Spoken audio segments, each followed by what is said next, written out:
This is for everyone. So what I'm saying is this: ordinary investors have an opportunity to step into a space that is doing this, going into the modern world thing. And the Ashton Kutchers of the world aren't really in it. Now, why do I mention Ashton Kutcher? Because he was an early investor in Airbnb. And he made a huge, like 140,000% on his money. All the more power to him. But did we get a chance? No. It was only VC. And if you were well connected, do it. This is really the reason why I'm interested in it, because look, I came from the hot, sexy .com world where everything was like, this term I heard this week called blitz scaling. You're blitz scaling a business, right? Anyway, that's what I was accustomed to. Now I jumped into water and it was all, everything slowed down. Well, what does that mean? It means there's opportunity, right? You want to find the spaces that are lagging so that you benefit from the catch up. When AT&T broke up, it went from a very princess phones and answering machines, and that was nothing else. Then it got broken up, and then we eventually got the internet. I mean, we got all kinds of things because of the breakup, right? So, and billions got made in cell phone towers, you name it. And so, first of all, it makes the market bigger. Secondly, there's an investing opportunity. And thirdly, it's better for everyone. I would argue that we're better served with telecommunications today than we were 50 years ago. And good evening. All right. So water is the blue gold. Thursday, February 2nd, briefing number 247. We're going to start out as usual with taking a look at what's on the Twitter X timeline. So let's just go jump right onto it. All right. So rising income inequality. Top 1% of households made almost 5 times as much income as the bottom 20%. And this is, as you all know, it's a worsening problem. It gets worse all the time. So not a pretty picture there. Well, so what does it say? It says we do want to make sure that we give opportunity to the lower income people. And sure enough, we are about to bring a crowdfunding back to market, which you'll be happy to hear.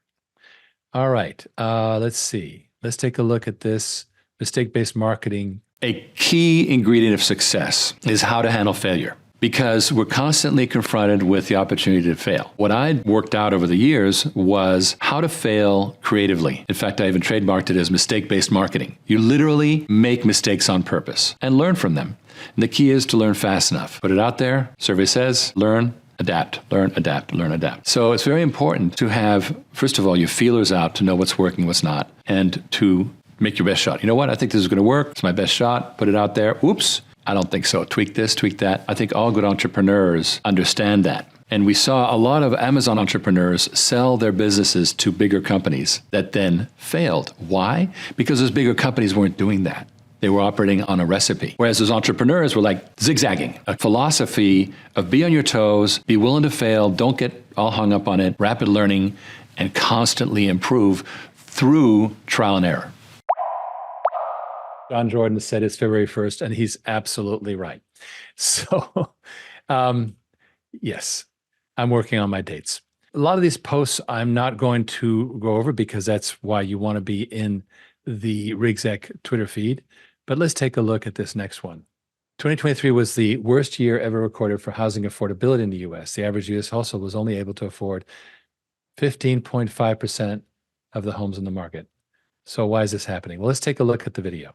Let's take a look at housing. Worst year ever for housing affordability, and average U.S. household can only afford 15.5% of the homes that went up for sale in 2023. And the supply and sales of existing homes are also at 2 decades low. So why are existing homes not moving? Well, high mortgage rates means that the people selling are not going to be able to rotate into an affordable home. The whole market is kind of freezing up right now. Last week, I talked about how the C-class, the lowest quality housing, is actually doing really, really well. And that's because people are moving down. Mobile home parks are great too. And in fact, there's a potential major national opportunity to help with mobile home parks with this water on demand concept. In other words, all pre-financed and just roll it. It's exciting to be in the space because mobile home parks all need help with water. So in a way, you could say that the fact that people are moving down in their housing, in a way, is good for us. Sad, but that's kind of how it is. But again, this illustrates how existing assets are very roller coaster. Why? Because they're impacted by all kinds of government policies and large institutions like BlackRock buying up a lot of the housing, keeping the prices high because they want to have a lot of renters. And so they are skewing the market too. Things like that happen in oil, etc. Water is still relatively free of this manipulation because it's still early. So there's your answer about that. And, I say this a lot, but so many assets out there are unpredictable because they're heavily manipulated. Water is still early, and that's a good thing. All right, The Hill. Many of America's critical sources of underground water are in a state of rapid and accelerating decline. And more than half of the aquifers in the United States are losing water, according to research published Wednesday in Nature magazine. 1 in 8, the collapse of underground water levels has sped up, ground levels, etc. So what does it say? Basically, we are overusing our aquifers. All right, so with that, let's take a look at the debt machine. What's going on with debt? Well, the apparent increase in the GDP, and a lot of people are telling me, a lot of people who are conventional thinkers are saying the economy is great, everything's wonderful, but we have a huge increase in GDP based on debt. So you increase the GDP by 1.5 trillion, but you increase the debt by more than 2 trillion. That's a problem. Okay, lots of layoffs going on, various spaces. And that's, it is what it is. It's the state of the economy. But I just want to point out that the water industry is in desperate need of personnel. We have what's called a silver tsunami, people retiring. So, hey, we can use people. Okay, let's keep on trucking here. Evergrande, of course, you've probably heard about. This is the largest real estate developer in China, is now being liquidated, and it owes just $300 billion. No problem at all. Ripple effect, we shall see.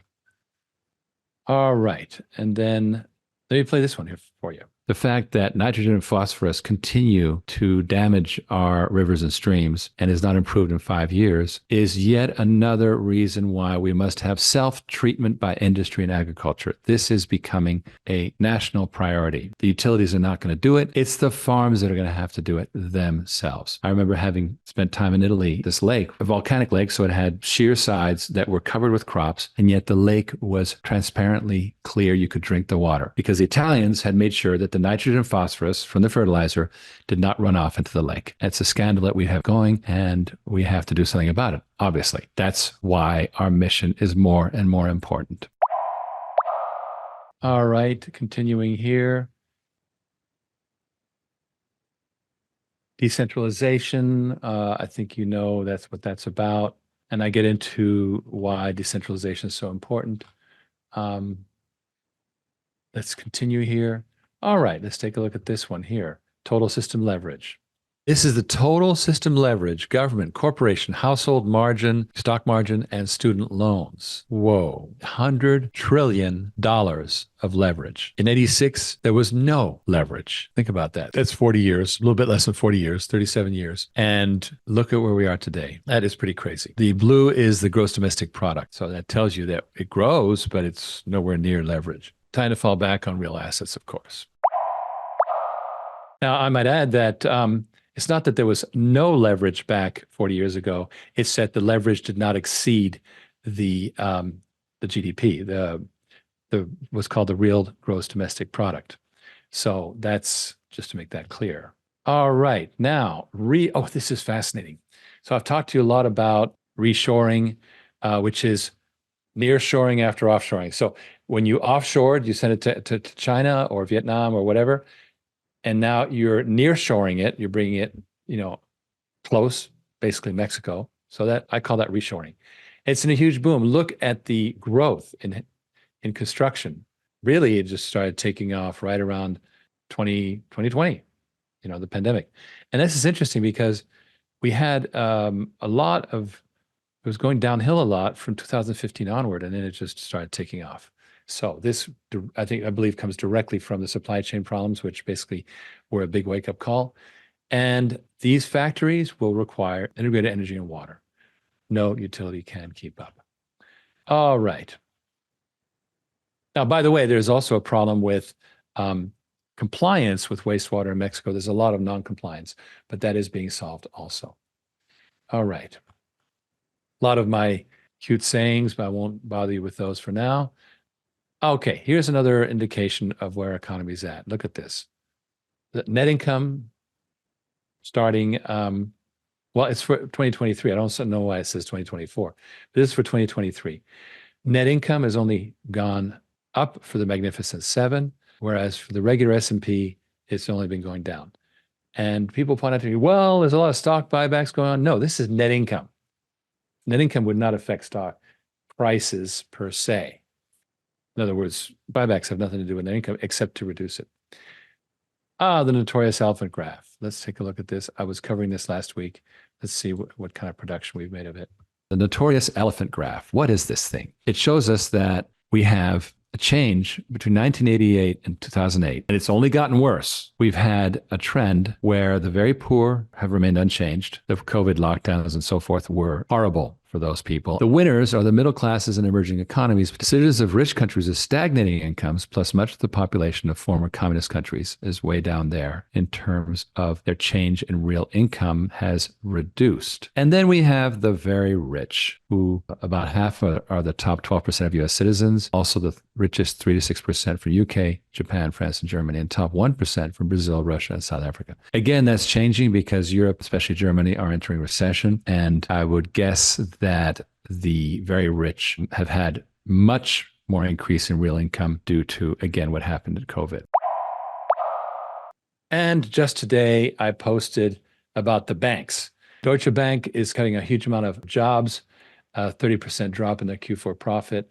And New York Community Bank is in deep trouble after they acquired Signature Bank. Here's my take on this, and I'm not unique in saying so. Regional community banks are continuing to go out of business, and this is very good, coincidentally, for the very big banks.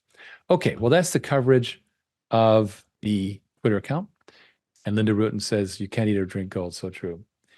All right, let's take a look here. Something that Tom Marchesello sent me, interactive presentation and map of the river I live near. Okay, so let's take a look at this because they're dealing with issues with stormwater runoff, E. coli, chicken and pig farm pollution areas, and latest is the PFAS issues. PFAS is basically the Teflon, that kind of material, polymers that don't go away, right? They get dumped.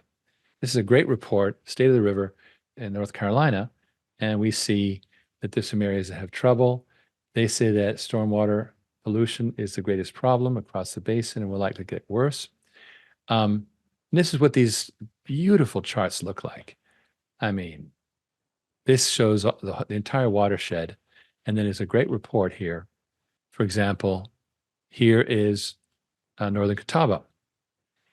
And so it gives grades, good monitoring, bad for pollution, and stormwater pollution's trouble. Poultry, concentrated animal farm operations continue to expand. This is a major, major problem. The water quantity is excellent in that area. Recreation, that's fine. And so we have an average score. So this takes us through all of these. Central Catawba, similar problem. And so if we look at the summary, what are the worst? The worst is Central and South Fork. So Central here we go. And here we go. Permitted pollution is fair. We have thermoelectric facilities, coal ash, et cetera, sanitary sewer. 188 reported sanitary sewer overflows, 700,000 gallons released. So that's not pretty. Stormwater pollution, poor. This is a major problem.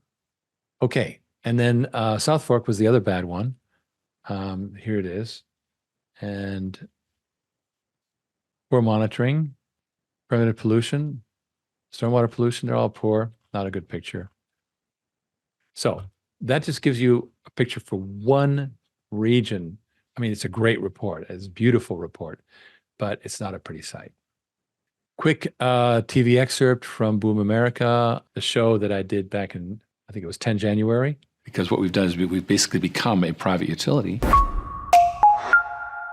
We have a broken water infrastructure. Not enough money is being spent on it. Like a lot of not enough money, like $100 billion a year should be spent and is not. But even if the money were there, where are you going to put the big central sewage plants? Nobody's going to want a sewage plant next to them. This is not the 50s when you could put landfill out there and just drop stuff on an artificial island. So what do? Well, the next best thing is to unburden the infrastructure, give it less work. And that's what we've done. Businesses, which represent 90% of all water demand, are now more and more doing their own water management. And as a result, they're recycling. And it's good for the environment. It's good for their pocketbook because it's not inflationary. And it gets them out of the hair of all the regulators. They can do their thing. So it's very popular. It's called decentralized water. Think about an inverted triangle. And at the very bottom of the triangle is the people who absolutely must have your product or else they go out of business. That's the current people that we service. These are, for example, a trailer park that if they don't clean up their act, they will be shut down by the authorities. So they have to. For example, RV campgrounds that are far away from sewage, housing developments that are nowhere near a utility. What do? Well, we can help them do their own independent water treatment, take them off the grid. But that's only the beginning of it. The next stage out is the people who would like to have it, but there's a big problem, and that's money. We take the capital problem away. Our big breakthrough starting in 2020 was to create something called water on demand, which is water as a service. You pay for the water the way you're accustomed to with the city, which is on the meter. You get a machine, but it's not yours. It's very profitable for the operator because what we've done is we've basically become a private utility. And businesses love it because it's just an operating expense, no big deal. So we get the benefits of decentralization without the capital burden. And I believe that's going to widen the audience tremendously for this kind of solution. With luck and persistence, we'll be on the NASDAQ this year. The minute you start saying water is a service or anything is a service, the question is who pays for the actual capital equipment? We can pay for a little bit of it. We can't pay for 10,000 water systems. We have to capitalize it. And what we realized was that there's an audience of people who would dearly love to have a good investment for a change, as opposed to being pushed out of everything. And that's you and me. You and me typically don't have good access. I was looking at the Airbnb rounds, the spreadsheet that you can look up, and who was right there in the third round with Sequoia Capital? Ashton Kutcher. Well, good for Ashton, but we don't get that access. He made 140% on his money. Sorry, 140,000% on his money. Huge. Well, why not have that opportunity for regular investors? And that's when we came up with the idea of funding water on demand as an investable asset with residuals and an equity upside for regular accredited investors and soon even regular unaccredited investors. In other words, everybody. OriginClear is what we call an innovation hub, and we come up with solutions. We have packaged 3 very important properties under this company called Water on Demand, which is the umbrella. The first is a custom engineering company, Progressive Water, very successful, been around for 25 years. We acquired them in 2015.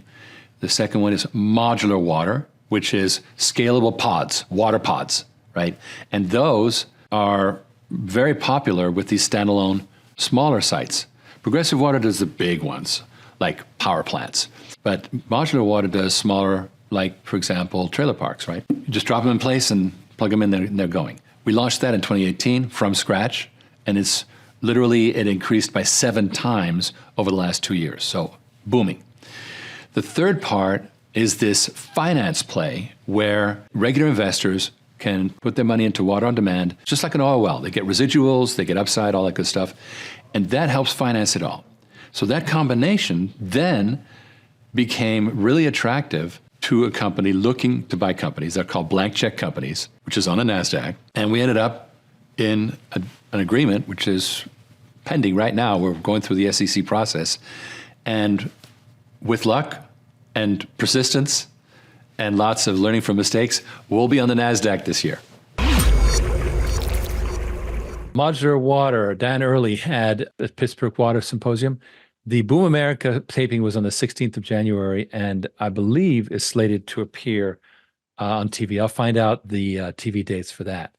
It was really cool. It was basically working with Kevin Harrington, the original shark of Shark Tank. And it was a great experience. More to come from that direction. I'm not going to talk about that just yet. All right, let's take a listen to Dan Early. Here is where he was. Qua Membranes, which is part of Aquatech. Russ Hoffmeyer from V Systems, a great partner for us. And of course, Dan Early. I can see the challenges and the struggles that we were having in the industry to provide clean drinking water and to take dirty water and to clean it to protect the environment.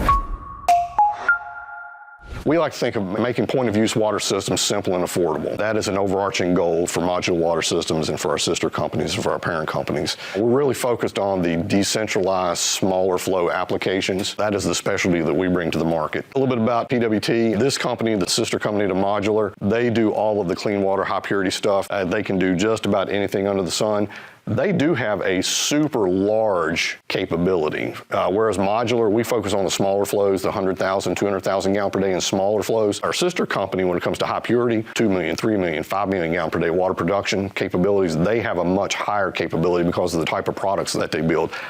You'll find it interesting that Con Ed, New York City, actually was talking to them asking if they could participate in a design build delivery about 2 years ago. 10 million gallon per day, a 10 MGD water treatment system for a power plant. So a lot of capability there. We like to think that we are innovation leaders in the water industry. Being an innovation leader, I point to two things that make us unique to the market. Progressive Water Treatment was one of the first companies in the United States to adopt RO systems and to successfully deploy them in the field. The predecessor to PWT, through one of the founding partners, was the first company to deliver an RO system to a customer in West Texas in the early 80s. That's 40 years ago. That's one thing that makes them unique. They've had a 40-year runway of continued growth and successful deliveries. The other thing that makes us unique is, again, talking about our heavy plastic fabrication capability.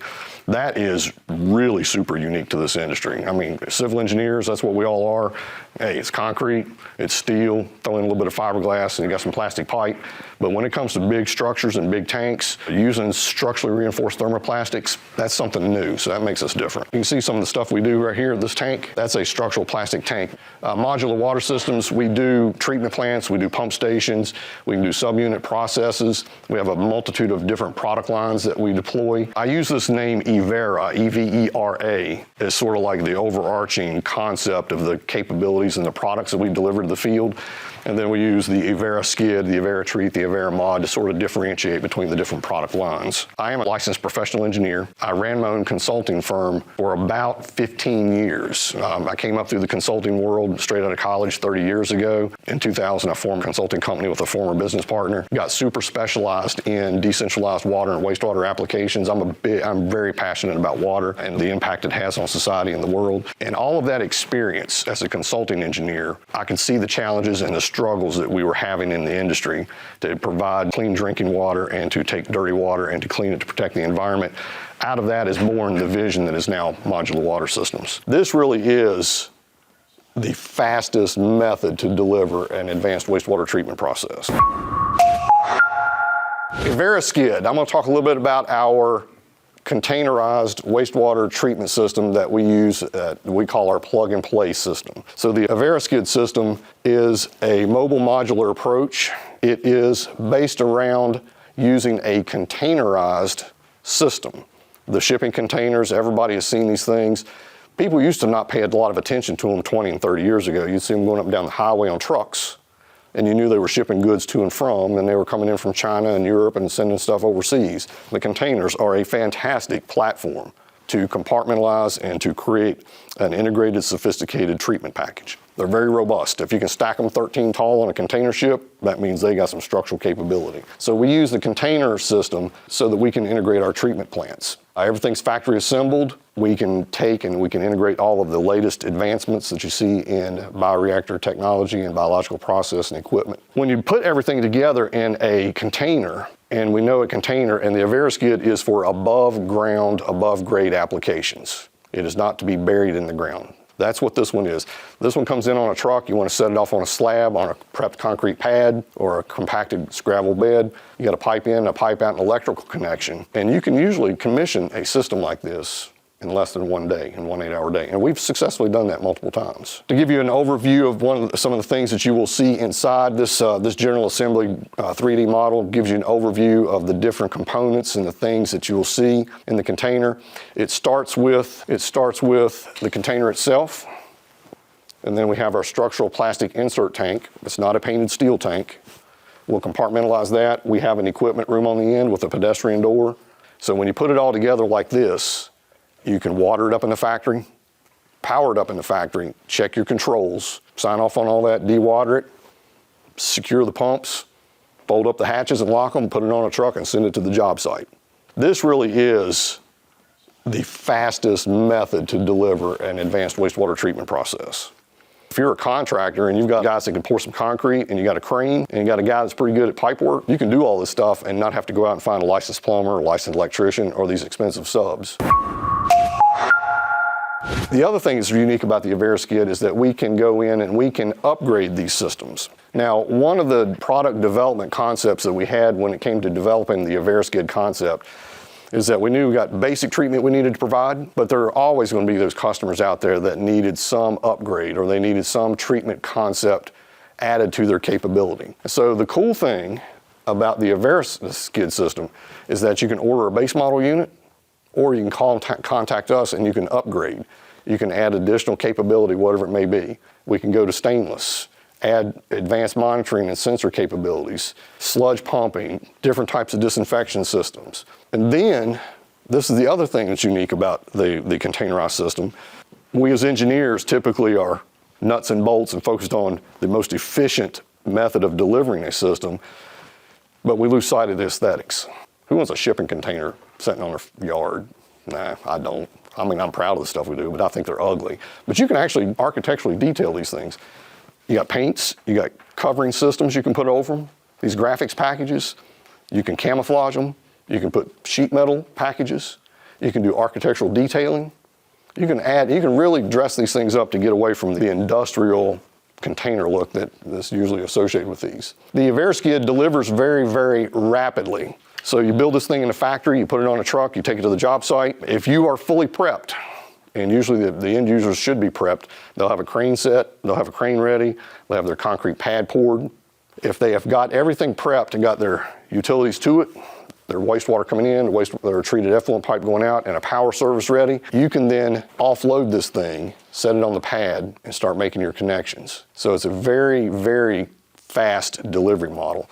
The idea behind that is that it avoids the challenges that we as civil engineers see all the time in trying to find labor resources, skilled tradesmen in different regions. If you're a contractor and you've got some guys that can pour some concrete and you got a crane and you got a guy that's pretty good at pipe work, you can do all this stuff and not have to go out and find a licensed plumber, a licensed electrician, or these expensive subs. So it makes for a very quick delivery process. So with that, we come to the freewheeling discussion. It's been a fascinating presentation by Dan. Really, really good material in there, which we want to use. So it was so good. Being there in person was such a treat to be able to get to experience Dan and kind of let him tell his story. You know, as you can get a sense for Dan, he's one of the most extroverted engineers I've ever met. Like he's such a very easy guy to talk to, and he knows his stuff so well that it's just very natural for him to do it. I think it might have been one of the young ladies at the V Systems conference that she used a term for him. Can't remember what it was. It was perfect. She said he's oh God, I can't remember, but it was something along the lines that he was a natural evangelist for what he does. You know, I suppose if you ask some engineers, so what do you do? They go, well, I'm an engineer. And then, right? Dan goes, well, right? And you know what? And it's wonderful as someone who speaks for a living and is a bit of a wordsmith. Dan is phenomenal in really crafting language to colloquialize look, he talks about making the complex simple. That's what his engineering does. But honestly, Dan's other superpower is he finds the language to colloquialize what they do. So he takes something that's extraordinarily complex and he's able to say it. So those of us who are not engineers, we go, oh yeah, absolutely. I get that.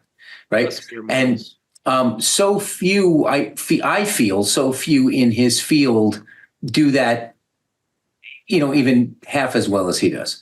Now, we've had the pleasure of interviewing a couple of those engineers, Pat Spencer and some of those. They're terrific, right? They're also very, very good at that. Maybe it's Dan's Southern drawl that seems to make it even more colloquial, but it's folksy, very folksy. Yeah, right. Yeah, that must be it. Well, he's a real gem, and we got a lot more coming with him, more events that we're organizing. You're going to get more work out of him? Of course. We squeeze everything we can. No, but, we've brought slavery back is what we've done. Yeah, we made it cool, though. Yeah, it's slavery about water.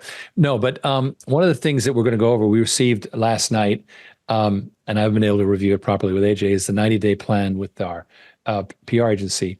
And I'm going to review it with you all next week, kind of walk you through. Obviously, I'm going to redact what I have to redact, but that's why I kind of needed to prep it. But this is great because this is an outstanding agency. It's clear. And why did we choose them? Because they've done de-SPACs, and they made ChargePoint, a household name for people who don't have Teslas. Right. Is a non-Tesla charger. And where their job came in introducing the high concept and getting the people that make decisions about whether or not to invest in a company in the early months of the birth of that company. If the performance of it in the early months was reflective of their participation, that's phenomenal, right? Phenomenal. We should be so happy as they do half as well for us. Yes. So they're a great pick. Then also more to come. I really can't talk about it from the whole Boom America thing. We will. It's very, very interesting. I have a meeting about it tomorrow, but we can't talk about it. Exactly. There's nothing like a good tea. There's another thing that's kind of sneaky in the works that I got to fill you in on, 2 rigs that I've been talking about with our contact over there. So that continues to bear some fruit. So a lot of fun. Very interesting. Very interesting. Well, I mean, the thing about it is, right, is especially I say one of the owners and producers that was able to be a contact and requested you come on Boom America. They recognize that what we're doing here is disrupting the water industry and creating an opportunity that hasn't existed. And it's very interesting. And because of the stories like you heard from Dan about the companies, right, about Progressive and its 25 plus years of operation, and how Modular Water Systems is coming out of left field with being the brainchild of Dan and kind of being enabled and then tacking on water on demand. It's this super compelling story that we've been telling for years, that you guys specifically have been telling for years, and people are finally listening. They're finally ready to hear, hey, this is a problem. We have solutions. And it's not like we're some Joe Blow off the street that just kind of has an idea and maybe a couple coins in our pocket. You guys have built something so good and so so compelling that people are like, wow, we can't ignore this. And we should be talking about this more. And You're that's welcome. encouraging to hear people responding to that aspect of it. And DJ, I sent you the recording of my interview with NPR. Yep. She used a wonderful phrase. I have to look it up now because I remember it stuck in my head. As the word smelled like, oh, that's a great word. And it was something like like you guys are sector creating. Mm-hmm.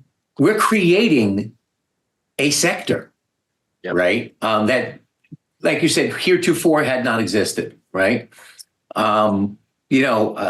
Names synonymous with that in other areas are really extraordinary names today, and that's a real aspirational thing to look forward to. But you've got some Mount Rushmore of titans of industry that are synonymous. People names like Musk, Zuckerberg, stuff like that.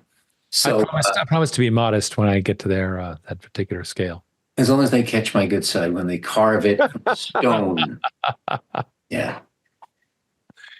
Well, but it's true. And, what is really fascinating is our ability to get acquisitions done. And there's more news coming about that. Because as you know, the plan is to stack up a bunch of LOIs in readiness for get these deals done. Get it all in the chute or in the barrel. Yep. And this is where I will sneak in a quick compliment to our friend AJ, the guy in the bottom square, because for years you and I we did know how to communicate this. It took some time, and you gradually craft how to. Remember, like in the beginning, when asked how to describe it, it would take like 15 minutes, right? We got it down to 90 seconds now, right? Or 2 minutes or whatever, right? And it's just removing a lot of extraneous language.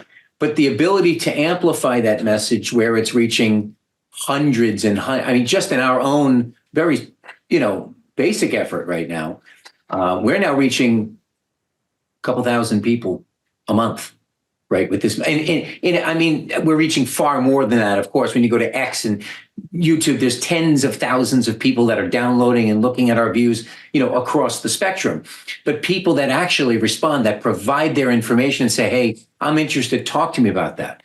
Okay, so if that's any indication, as we really fill the queue, if you will, with substantive movement in this whole process, I think the best is very much yet to come. Mm-hmm. Amen.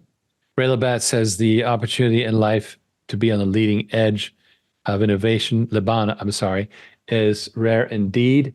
Hang 10 guys, you now have the perfect talent mix. Well, Ray owes me an interview. Ray, you still owe me an interview. I owe Ray a couple of responses to emails, but I've seen them, Ray. I have seen them. Thank you for forwarding things over. I appreciate it. We eventually do respond. I want to thank Bob Roos for that really cool blitz scaling concept, which we are literally blitz scaling the water as a service for decentralized that regular people can invest in. That's the key here. There's other people doing water as a service. There's other people doing decentralized water, some doing both, some doing one or the other. But none of them are open to the general public, right? Investing public, right? Okay, well, this has actually been a relatively short one, but what I do want to let you guys know is that Ken, if you have not caught up with Ken, you need to, because he is full of information that we really can't discuss like this publicly. So I really do strongly recommend it. And the other thing I wanted you to do is please fill out your Zoom survey. We do read them every time. And it is connected directly into our system. So if you guys want to talk to Ken, that is the easiest way to do it. Right at the end of the survey is, yes, I want to talk. And then we can go ahead and get you on the calendar. If you've seen my calendar recently, you really should do that now. It's filling up super fast. Really fast. Our purpose is to drown Ken. Yeah. That's our purpose. Well, mission accomplished. I mean, that's good. It's nice to be able to accomplish your goals. Well, okay. Well, we'll let it be at that. James Rice says, hello, all as well. Yes, things are going great. I owe everyone a big announcement. Stand by. TikTok. And aside from that, I think we're set. Like I say, next week, I do expect to cover that, as well as we're going to have some new partnerships. And also we'll go over the 90-day strategy with our new agency. And that's it for tonight. Anyone else have any words of wisdom? Because I'm going to sign us off. Take it away. Sometimes less is more. Peace, love. What is it? Oh, the radio station in LA, KJLH. Kindness, joy, love, and happiness. Good night, all. Good night.